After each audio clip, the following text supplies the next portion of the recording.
O tema das palestras realizadas em Dourados, Mato Grosso do Sul, foi o seguro agrícola e a proteção das lavouras.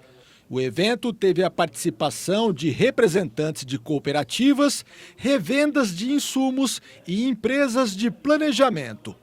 O objetivo dos organizadores foi apresentar as opções disponíveis no mercado e ampliar o número de produtores rurais atendidos na região. Nós temos aí 4, 5 companhias que estão atuando fortemente. Tem a liberação de sinistro de todas as maneiras, por área, por talhão, né?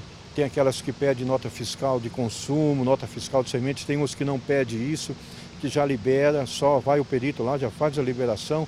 Então está bem diversificado mesmo já no Brasil em questão do seguro de lavoura. De acordo com dados do Ministério da Agricultura, nos últimos 10 anos, o número de áreas de cultivos seguradas no país aumentou 5 vezes. Hoje, apenas 12% das lavouras brasileiras têm a cobertura contra os fenômenos da natureza. A maioria dos seguros contratados hoje são para as culturas de grãos: soja, milho safrinha, arroz e trigo. Eles cobrem eventuais danos causados por problemas climáticos, como seca, geada, ventos fortes e excesso de chuvas, por exemplo, e até incêndios, como neste caso, em que o fogo da propriedade ao lado acabou atingindo parte da plantação.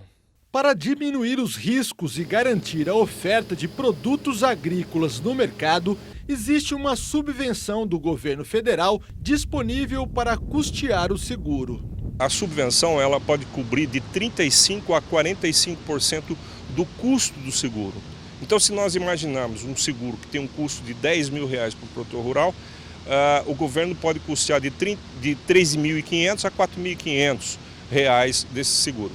O cálculo do reembolso para cobrir as perdas é feito com a média de produtividade local nos últimos 5 anos, segundo o consultor. Sobre esses dados, essa produtividade média, as seguradoras vão aplicar um nível de cobertura de 60% até 75%.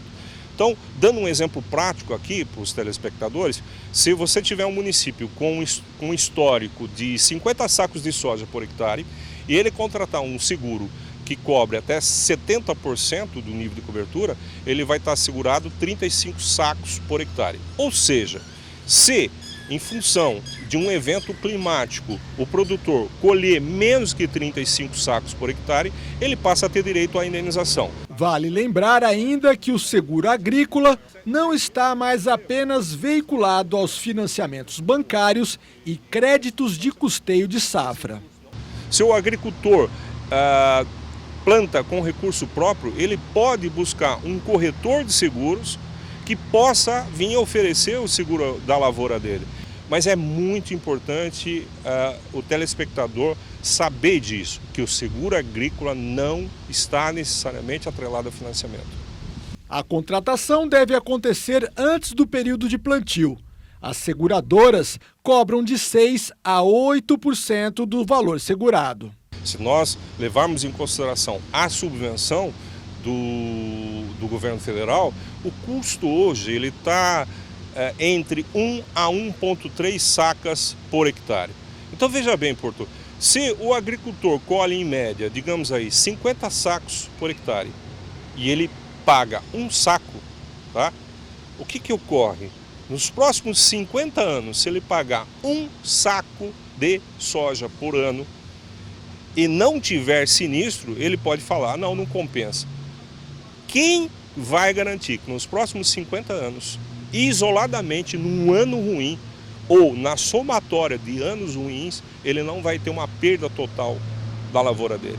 Então, volto a frisar, seguro agrícola não é caro e é necessário em função das mudanças climáticas que estão ocorrendo no Brasil. Já na opinião do supervisor de operações da Cooperativa Agrícola Sul-Mato-Grossense, os seguros podem diminuir os prejuízos, mas não cobrem todos os gastos e despesas dos produtores. Cobre por volta de 85% das despesas integrais que o produtor tem para fazer o plantio, fazer a colheita, fazer o transporte, né?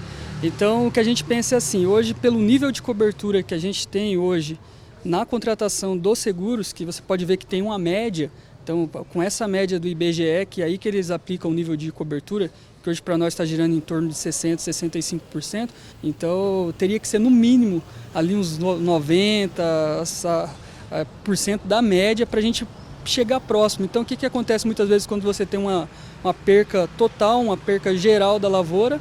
O que acontece é que o produtor acaba renegociando alguma dívida e tal, paga as dívidas com juros mais caros e deixa essas dívidas aí com juros menores, tenta renegociar para a próxima safra.